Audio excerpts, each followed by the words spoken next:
कि ये विषय आज का नहीं है। ये विषय जो है वो 2013 से चला हुआ है। 2013 में ऑनरेबल सुप्रीम कोर्ट ने ये निर्देश दिए थे कि town vending committees municipal corporations में, म्यूनिसिपल कमिटीज में बननी चाहिए। और 2016 में 2016 में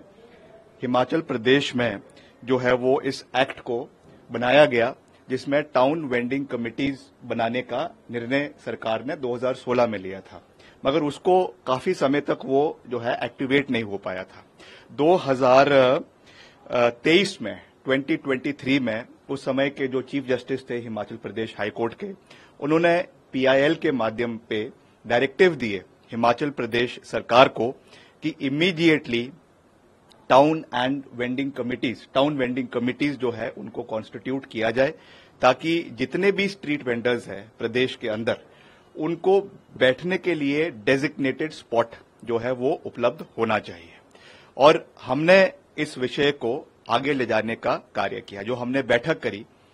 म्यूनिसिपल कॉरपोरेशन की और यूडी डिपार्टमेंट की कुछ दिन पहले शिमला के अंदर, उसमें इस कोर्ट के ऑर्डर का भी चर्चा हुई और ये बात हुई कि हमें इसको एक्सपेडाइट करने की आवश्यकता है। ऑलरेडी शिमला म्यूनिसिपल कॉरपोरेशन इसके ऊपर कार्य कर रहा है ऑलरेडी, क्योंकि कोर्ट का ऑर्डर है, ऑनरेबल हाई कोर्ट का ऑर्डर है, and the state government is bound to implement the orders of the honourable high court. इसलिए हम उसके ऊपर कार्रवाई कर रहे हैं। और ये कहा गया है कि जो भी वेंडिंग एरियाज होंगे या नॉन वेंडिंग एरियाज होंगे उनको आइडेंटिफाई किया जाएगा, और जो भी वेंडिंग एरियाज होंगे उनको ब्लू में मार्क किया जाएगा और उनका आइडेंटिफिकेशन, प्रॉपर आइडेंटिफिकेशन, चाहे वो आधार कार्ड है, चाहे वो आपका उसमें आईडी कार्ड है, चाहे उसमें जीएसटी नंबर है, वॉट एवर इट इज, उसका एक पूरा गाइडलाइंस बनेगी और उसके हिसाब से वो होगा, चाहे उसमें हिमाचली है चाहे उसमें गैर हिमाचली है। मैंने कल भी कहा कि देश के किसी भी कोने से कोई भी व्यक्ति हिमाचल में रोजगार के लिए आ सकता है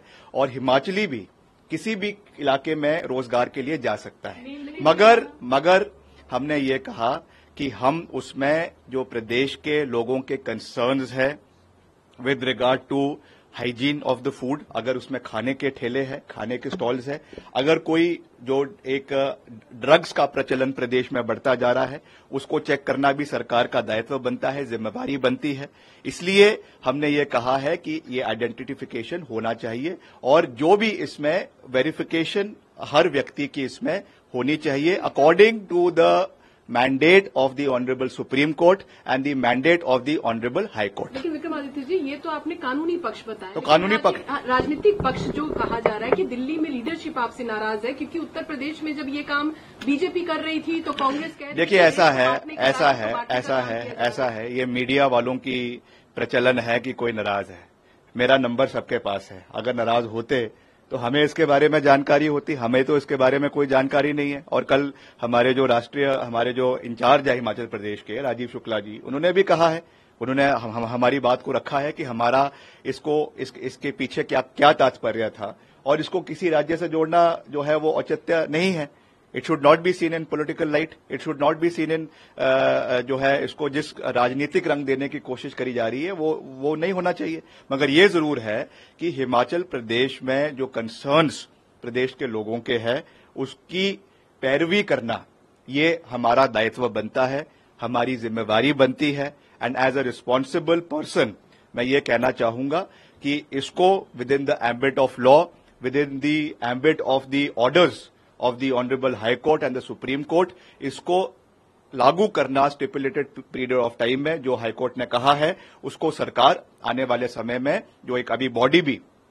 हमारी विधानसभा की बनी है, स्पीकर ऑनरेबल स्पीकर ने जो एक मल्टी पार्टी बॉडी बनाई है, वहां पर भी इसके डेलिब्रेशंस होगी, इस पे चर्चाएं होगी और कैसे इसको आने वाले समय में आगे लेकर जाना है उसके बारे में बात होगी। As simple as that.